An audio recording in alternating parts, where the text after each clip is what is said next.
Retrouvez nos formations en ligne dès maintenant. Rendez-vous sur osteoupgrade.com. Lien en description.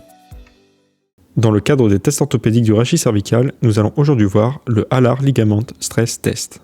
Ce test permet d'évaluer l'intégrité des ligaments alaires et donc la stabilité du rachis cervical supérieur. Les tests de stress en flexion latérale et en rotation sont tous les deux valides. Ici, le test met en évidence la flexion latérale. Pour le réaliser, l'apophyse épineuse et la lame de l'axis sont stabilisées par le thérapeute pour empêcher à la fois la flexion latérale et la rotation du segment. Une légère compression est appliquée à travers le sommet du crâne pour faciliter la flexion latérale atlanto-occipitale.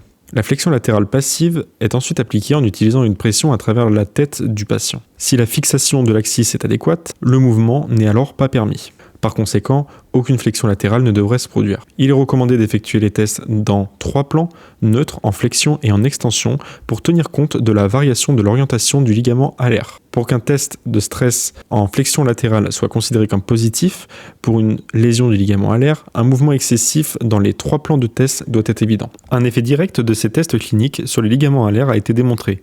Il conforte alors la validité conceptuelle de ces tests de dépistage. Si la vidéo vous a plu, n'hésitez pas à mettre un pouce bleu, abonnez-vous et restez connectés en activant la cloche de notification.